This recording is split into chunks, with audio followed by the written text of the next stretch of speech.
Hey, y'all. Welcome to Questions You Didn't Ask. Did you know that this very spot could be showcasing your business or event? Whether it's an audio ad on our podcast or a visual ad on our new YouTube station, or even both, we've got the space for you. Niasha Fray Consulting is reaching a growing audience of over 1,000 leaders who are passionate about health equity, social justice, and civil rights activism. These are professionals just like you, working across higher education, research, healthcare, nonprofit, government, and even public health sectors. If you're ready to get your message in front of a dedicated and engaged audience, send me an email at niashafrayconsultingllc@gmail.com. Let's talk about how we can help you connect with the people who need to hear about your services and products that advance health equity and wellness. Don't miss out. Get in the mix and let's make an impact together.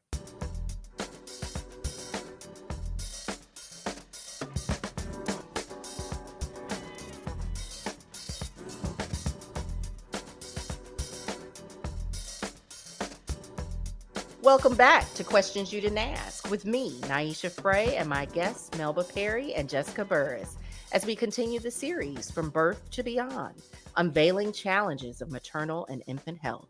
Let's get back into the discussion. So, ladies, if you're thinking about having a baby, if you are pregnant, if you just gave birth, check it out. Are there doulas? Are there midwives? Are there what do we call them? LB, IB, IBCLC. Is there a CLC, even if it's not an IBCLC? Are there lactation consultants that you can talk to? There are people out here and organizations out here looking to help support your health and your well-being. And I think that that's really important. But we also need to challenge our systems and our organizations to do better about communication and outreach. And that's one of the reasons why I have this podcast. You all know that I have my company, Niasha Fray Consulting, LLC. And I'm not a lactation consultant. I do health equity research and practice, right? So this is an arm of my business, health communication, right? The podcast is about health communication to address these questions and these issues that a lot of people don't even know that there are answers to, or that there are resources or professionals. These are, and the great thing about it is sometimes you just need to start having conversations with the people around you, right? Because a lot of the people that I bring on my show, not only are they, folks that have international or national, credibility and accolades and degrees and all that cool stuff. But a lot of it is just like this conversation we're having now. These women are talented, they're smart, they're educated, they're all these things. And then we get into a conversation about our real lives, right? And then I find out there is this richness within my own village, right? I've just extended my village by having these conversations. And I know not everyone is as verbose and, talkative as I am. But if I can use that gift to create a platform to have these conversations in public, right, where other people can learn from these discussions and not only advocate for themselves and their family and their friends, but also put pressure on those people and organizations and systems and policies that we have that are in the way of our health and our wellness, and in the way of allowing us to be able to live in an equitable society that supports and sustain our health and well-being, especially in a country like the United States of America, where we have just about every resource you can think of. And we also have every disparity that you can think of. So one of the things that we talked about was we touched on mental health challenges. We touched on racism, right? And one of the things that I was reading about was how people may or may not understand that being a person of color, and especially an African American woman, a woman of African descent in this world, not just the United States, brings with it uninvited discrimination, prejudice, and racism, right? We oftentimes get people outside of our community sometimes criticize the Black and African community and African diaspora. Why are you always talking about race? Look, if we didn't have to talk about it, we wouldn't. If it didn't bother us and get in our way, we wouldn't be talking about it, right? We'd rather move on and talk about something else. But until that happens, where we truly live in an anti-racist society, we have to talk about it, because one of the things that happens is that this racism gets under our skin, down to our DNA. And not only can it affect our physical health, but it affects our mental health. So can you talk a little bit more about how you see these different mental health issues and challenges that women are going through, and how this, systemic racist system feeds into things like distrust, feeds into things like hypervigilance, and feeds into things like, and what I mean by hypervigilance is you're always concerned about having to be preemptive, having to think 2 steps ahead, looking and making sure that you're safe and your surroundings are safe. You're thinking about the choice of words because you know that the right, wrong look on your face, a choice of words out of that other person could mean something. It could mean something that might affect your life. So that's what hypervigilance is. It means you're always on, right? And you don't get to turn that off until you get to a safe space, right? And that safe space is often not out in the world amongst the general pop, right? So as a Black person, we live with a certain level of stress just because of the skin that we're in. And it's uninvited, okay? These are things, there's certain levels of stress that we invite, right? So like, Jessica wants to invite some stress because she is interested in becoming a CLC, and she knows that there's a lot of classes that she needs to take. And that's going to bring a certain level of stress because she wants to pass the test, right?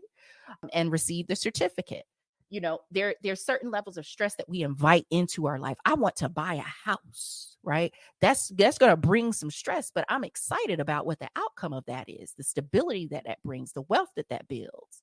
But this is uninvited stress, because in the process of having a baby, which is exciting, and we know it's going to be stressful, there's all these other factors too. So I'm going to be quiet for a moment and open it back up. Melba, would you like to share a little bit about that? Or Jessica, or is this kind of touching on some things for you in terms of mental health and of women and mothers, birthing people? So I think this is the direction that you're going. So when I was pregnant with my daughter, I had just went back to work after a year and a half after having my son. And as soon as I started back to work, right after my mom passed away, I found out I was pregnant with her. So I let my job know. I let my job also know I'm going to take 3 months off for maternity leave. I knew that you ain't going to pay me anyway. I'm taking 3 months. And I have 8 months to, make myself irreplaceable. I mean, I know I could do that. But she, my boss was accepting of that. And so when I found out about prenatally that my child was going to have some disabilities, and that made it even more like, yes, I'm definitely going to take 3 months at least. But I mean, I didn't go in it with like a rude way or anything. It was just, this is what it is. Mm-hmm. But I had a great relationship. Self-care and advocacy is good. Yeah, because that's another thing. I know my rights, and I know my rights as far as like, you can't fire me because this, or whatever. And that's another thing. Women need to be more educated on their rights, especially their rights during pregnancy or postpartum, breastfeeding rights and all that. Anyway, so whenever I came back to work, I was breastfeeding, and I knew my rights for breastfeeding, but it stressed me out because I'm just not like that type of employee. Well, I felt like, well, see, that's another thing. What type of employee are you talking about? That's what I was gonna say. Like Mhm. the fact that I even felt that way, like, oh wow, Mm. that's not the type of employee I am. I had to check myself. It's Mhm. like, why are you even thinking that? Because you feel like you're not a good employee if you are asking for. Mm. So I knew my rights in North Carolina as far as how many breaks I should get and the type of space I could get just to pump during work. And I really hated myself for like thinking that way at first. And it took a minute for me to not feel that way and to feel confident about it. But I was either gonna breastfeeding was more important to me. Like if you're not gonna give me the space and threaten my job, like I don't need to be here. You literally are not paying me enough to even do this. I just wanted to work and I like being here. But Mhm. my boss, one day I went to the printer and we talked about this. So if she ever heard this, I mean, she's not gonna, but she actually was looking it up and she had printed off like the rules. And I think it was for our corporate office so that they would know. But they were so cool about it and everything. But I just think back to how initially felt. Like I know my rights, but I felt stressed out and felt like I was going to be judged and not, you know, just for asking for what I know is right. So Mhm. it really did stress me, and that was about a month until after having my baby, and I knew I was going to go back to work in a couple of months. But I figured it out. I got my confidence up and everything, and now after that, all I want to do is just educate other moms on their rights. Mhm. Like I don't care if you work at a convenience store or if you work at wherever, you Mhm. have rights Mhm. for breastfeeding. Mhm. And I just want moms to know that more because that is a big hindrance on breastfeeding. I'm really big about increasing the amount of maternity leave. That is just so important to me, at least to like 12 weeks, maybe. What is that? 3 months. It just sounds like the perfect amount of time. 6 weeks is not enough. Mhm. And I think a lot of moms probably they get stressed when they know they have to go back to work after 6 weeks. Just like you said, how you looked at your baby and you couldn't imagine going back to work at 6 weeks when you looked at her. Mhm. Imagine the moms who have no choice Mhm. and that stress that I do. they take on. I mean, it's sad. And I mean, and they have to do it. They have to, or it's their livelihood. And it Mhm. just shouldn't be that way, especially when you're in a country that, has a certain political system that is taking away rights from women and just Mm. promoting, oh, family, have babies, this and that, stay at home, don't work, moms, let the dads do it. Well, okay. You can already tell, like, politically, where our government puts its focus, what Mhm. group of people puts its focus on. And it's not the everyday woman, the Mhm. the majority of women. So Mhm. I'm all about just women power, and especially when it comes to their bodies Mhm. and pregnancy, postpartum, and childcare, Mhm. because I'm not going to get started on childcare costs and all that. That is literally a whole nother conversation. Well, it does affect the mental health, and I think It one of the does. things that you That affects your mental health too, for sure. Mhm. Because you're concerned or you're worried about how am I gonna Girl, pay this for this? past summer, I thought I was going to go crazy just because I didn't have any childcare. My job was flexible Mhm. and they were cool about it, and I could take my daughter to work. But I mean, can you imagine, Melba? Can you imagine your daughter sitting in an office for over an hour, like a little office? It's just not going to happen. But he was Absolutely cool. not. Yeah. So he was very cool about me working part time from home and all that. But that goes back to me putting stress on myself, maybe unnecessarily, because he was okay with it. But in my head, you know, It was gonna be a catastrophe. it, I just didn't want to be that employee. And mainly Mhm. because I'm a woman, because I'm the Black woman in the office. So I Mhm. just didn't want to, it's just like a trickle down effect of just, you know. So I think the more we come together and people know their rights, women know their rights, and just get more confidence overall when it comes to, your rights with postpartum care, maternity care, especially when it comes to the workplace after you have the baby or even before you have the baby. It'll just make women better overall. If you're enjoying the show as much as we love creating it, consider showing your support by buying us a cup of coffee. Visit buymeacoffee.com/Niasha Fray O. That's buymeacoffee.com/Niasha Fray O. All one word. Each cup is just $5, and every single one helps us continue to produce, develop, and sustain the high quality content you've come to expect from Questions You Didn't Ask. Thank you for your continued support, and let's keep the conversation going. Yeah, and Oh my I God, I definitely, got so passionate there. Oh my God, it's like yeah. nice. I mean, I have some thoughts about being that employee as a Black woman in the office, but before I get on my soapbox, I wanted to hear what Melba has to say. What are your thoughts about, our society, racism, stress, and all that kind of stuff for birthing people and Black women and, that whole thing?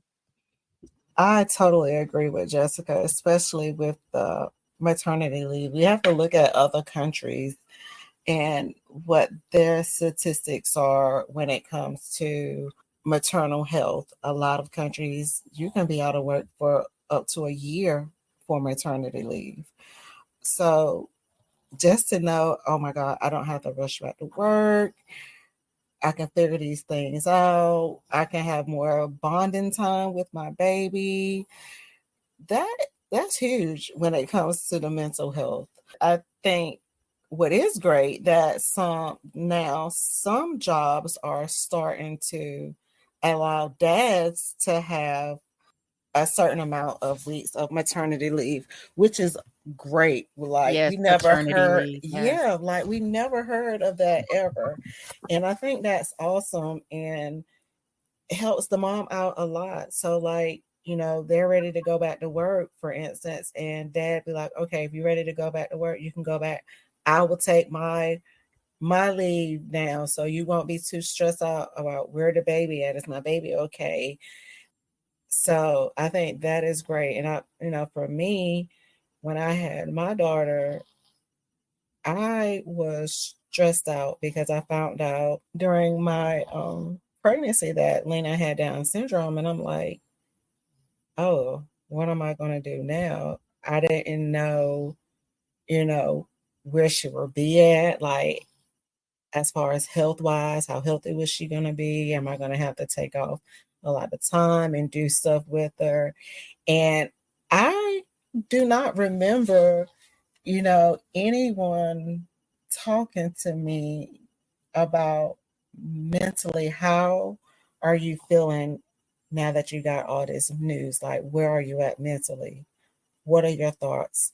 Someone there to help me process everything that I've been told.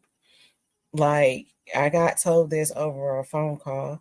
Hi, we're calling to let you know about your lab results. It showed that you can possibly, your daughter may have trisomy Same here. 21. We want to bring you in for additional testing. I'm like, huh? And I'm on my lunch break getting this news. So Same here. it's a lot to take in, So it's like, oh, y'all just gonna call and tell me this. I feel like you should have called and say, hey, we want to bring you in for your lab results and go over it then. So I'm hanging up off a 5-minute phone call and I'm at work like, what the hell did they just say? It's like, that's a lot mentally on you. And for me, luckily I met you guys. I didn't have any support as an African American mom who has a child with Down syndrome. There's a lot of support groups out there, but it was not catered to my community in which I'm going to be raising my child in. So that's huge. Like, I love the fact Down syndrome has a huge network. Whether it's Black, I ain't gonna say that. They have a huge network, period. Tell the truth. They have a huge network overall, but it's not a network in regards to my community. like the place where I'm gonna raise my child at. How do I educate the people that's around, going to be around my daughter, the school system and stuff like that? So that was a huge barrier for me mentally. I don't know if I answered the question. You did. You answered it. You answered it because you talked about both of you talked about it from your own experience, from your heart, right? So there's nothing wrong with that. That's exactly why I asked you to come, because I knew that you were going to bring that, right? And one of the things that I want to talk about is the perception of Black women and how we're constantly, again, hypervigilant and having to fight against these negative perceptions, having to anticipate other people's perceptions of us that might result in us losing our job, losing our pay, losing benefits, losing. Because, I might be putting words in your mouth, Jessica, and you're free to correct me.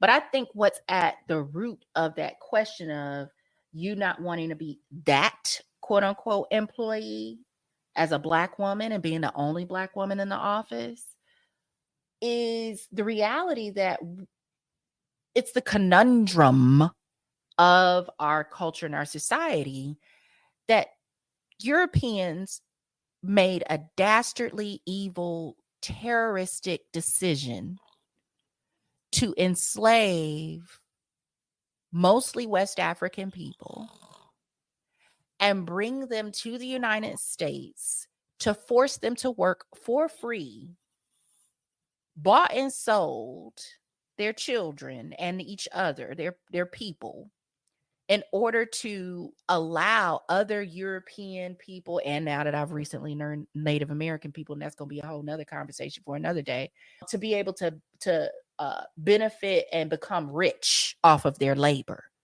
And then turn around and call those very same people lazy. They paint our people as lazy. They continue to say, you just need to pick yourself up by your bootstraps. Otherwise, you're just complaining or you're asking for a handout and you don't deserve it.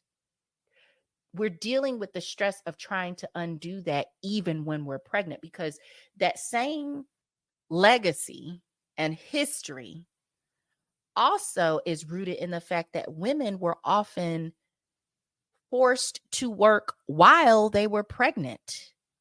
Forget 6 weeks of recovery post-birth. You were out there in the field picking cotton and giving birth at the same time. Clean the baby up, put them in, wrap them up, put them on your back, and keep picking.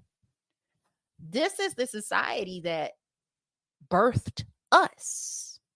And to this day, in the year of 2024, we are still dealing with those perceptions that limit our ability to advocate for ourselves when these are things that are supposed to be in place by law.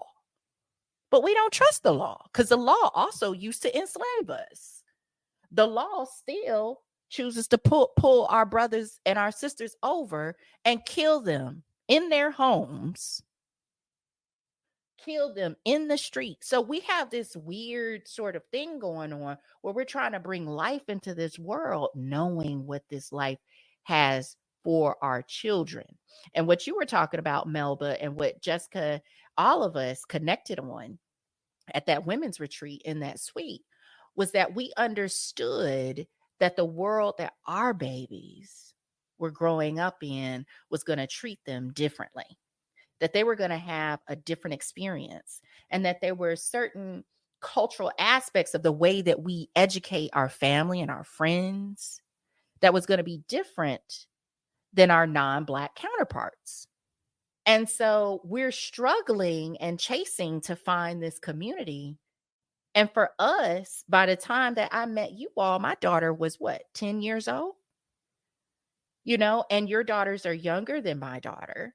But this wasn't like in place for us before our daughters were born or immediately after we gave birth, having a support system that was made up of people that were culturally and historically connected to who we are as women or who our families are. And so you guys talked about that beautifully in regard to the different struggles that you have, the different concerns that you have.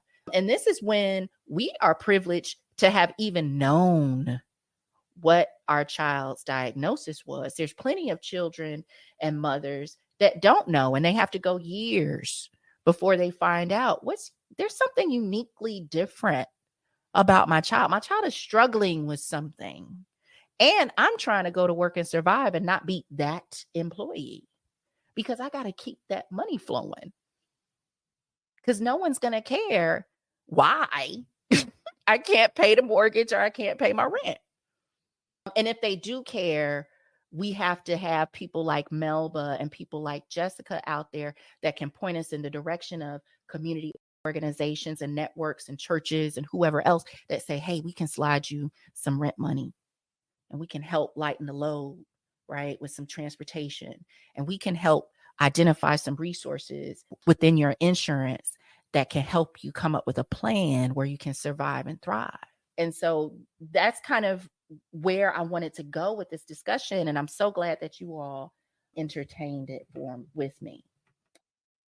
Before I turn it over into aspirations and inspirations, is there anything else that y'all wanted to share or reflect on as it relates to the mental health of women who are having babies and bringing life into this world, and these dichotomies?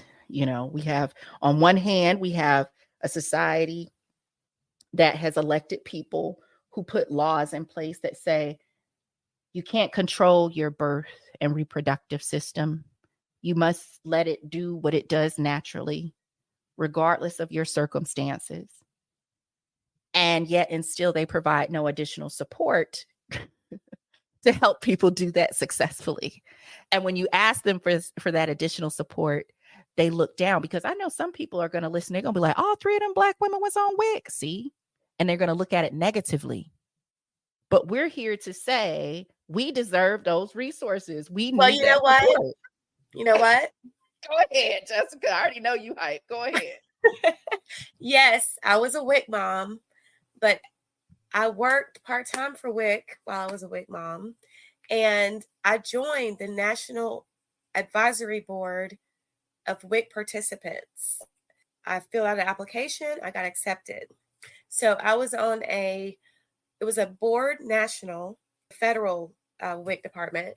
And we met monthly.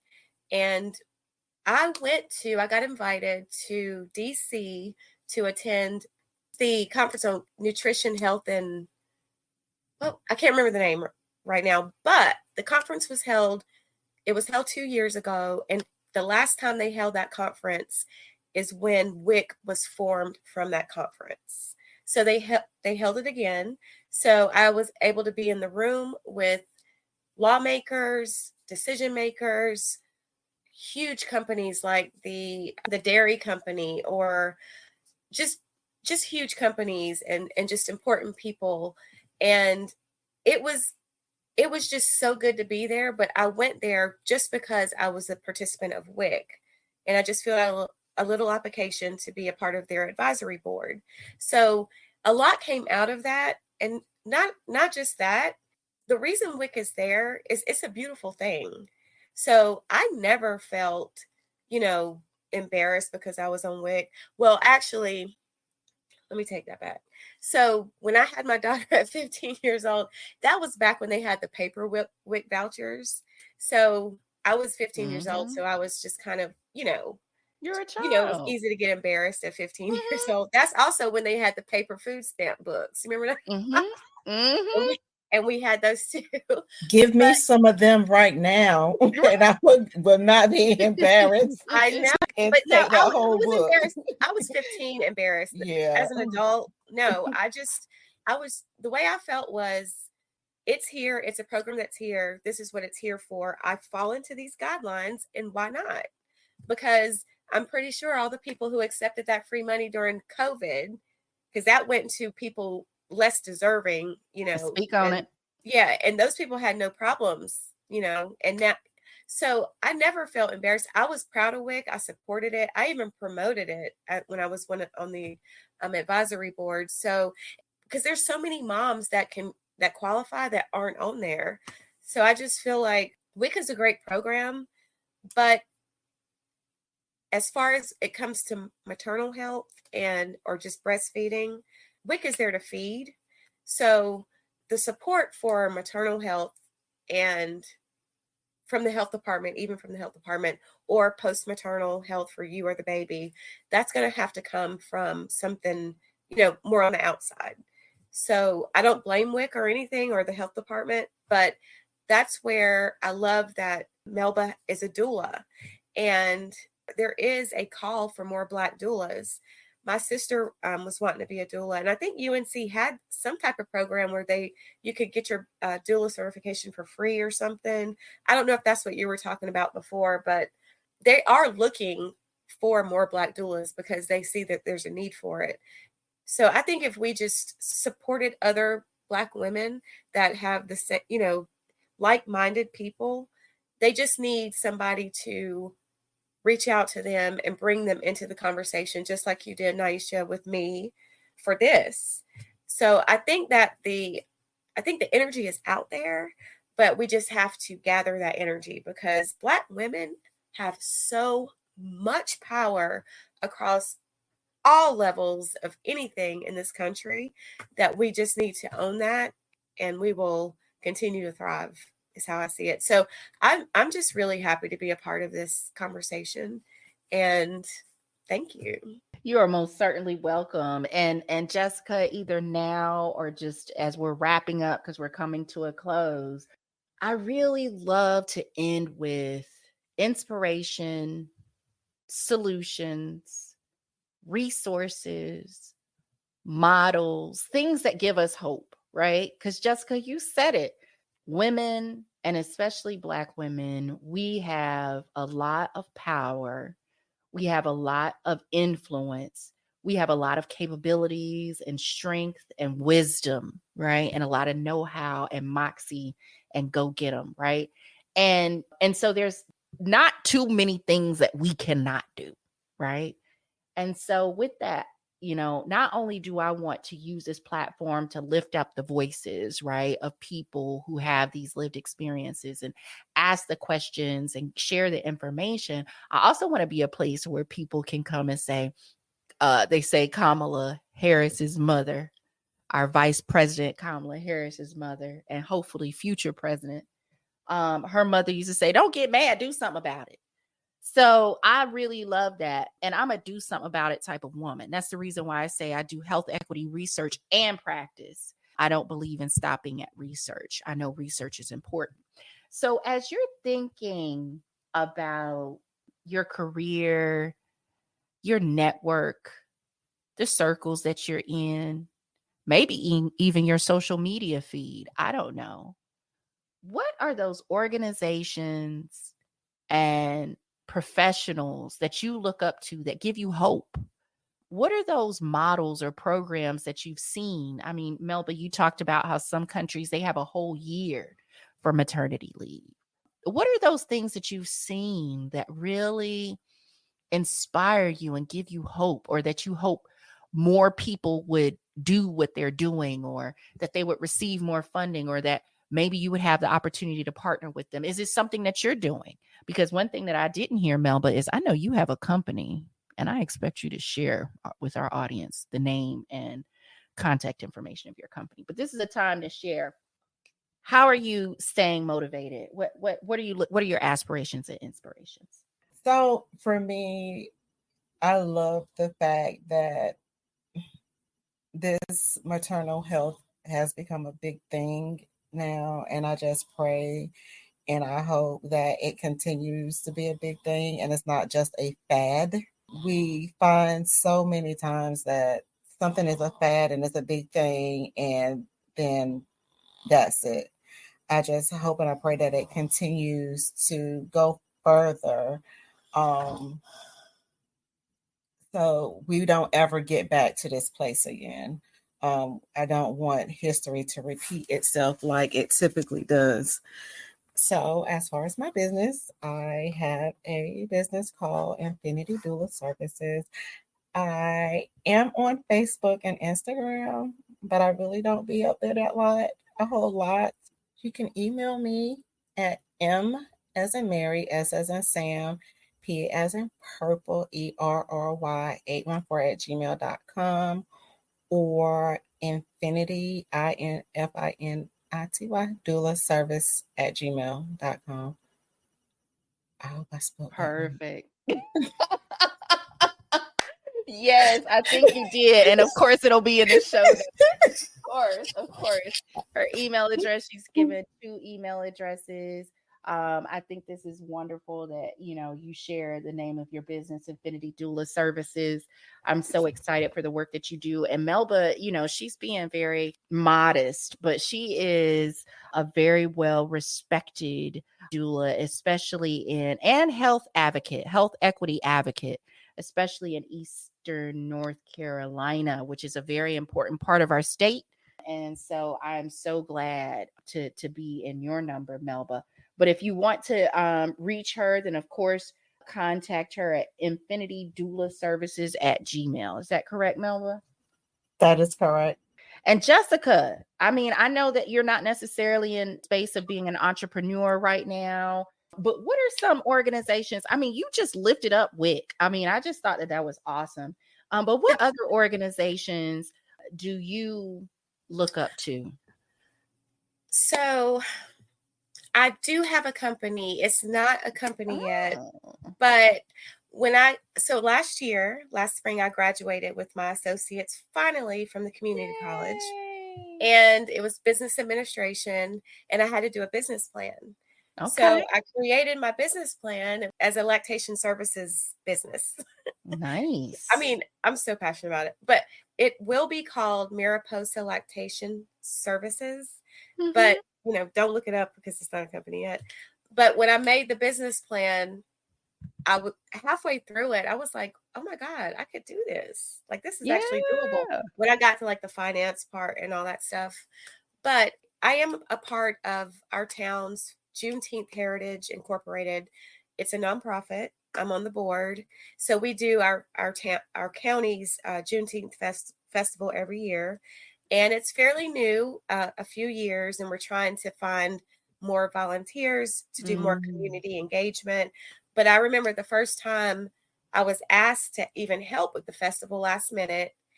It was when I was a peer counselor at the WIC office, and I created all of these infographic flyers specifically about Black breastfeeding rates. And so nonprofit Juneteenth Heritage is really good about anything, related to the Black community. And I'm sure they would support anything related to health and specifically Black women's health. So there's that. And I am on the board of our local Partnership for Children. And the Partnership for Children is a nonprofit. It's state funded, and their focus is from birth to 5 years old. So they focus on reading specifically, and they really do focus on childcare. So they do a lot of things about assisting people who want to get into childcare, people who want to be certified, training people on what it takes to be certified. They offer vouchers or incentives for workers to be childcare workers. The Partnership for Children were actually the ones who facilitated pre-K in North Carolina until a few years ago when Head Start took over and it became NC Pre-K. So it used to be through the Partnership for Children. But they also work with our local health department every year during Breastfeeding Week, and they provide so much support to do a huge event about the promotion of breastfeeding. I just think that if you can reach out to any, specifically when it comes to Black maternal health, there are organizations around in North Carolina that you can find and give support to, and postpartum health, breastfeeding, etc. Thank you so much, Melba and Jessica. Oh my gosh, this is awesome. And I'm gonna provide some additional resources. Please check my social media, LinkedIn, Facebook, Instagram. You can find me at Niasha Fray Consulting LLC. Also, sign up for my newsletter. That is at niashafray.com. NIASHAFRAY.com. You can sign up for my newsletter. You'll get lots of resources, lots of opportunities to learn more about Jessica, to learn more about Melba, and most importantly, to learn more about how to connect with organizations that are doing great work to improve the maternal health and infant mortality amongst Black women and other women in the United States. So thank you so much, Jessica and Melba. If you have any last comments, any last aha moments, this is the great time to do it. I just want to say thank you for having us. Thank you for having this platform. Thank you for being you, because if it wasn't for you, we wouldn't know what questions to ask. So thank you. Well, we all have it all deep down inside of ourselves. Like you said, it's kind of in the blood, right? So I'm just using the gifts that God gave me as you are. And thank God for putting us in each other's paths so that we could do this work together and uplift these very important voices and stories and resources.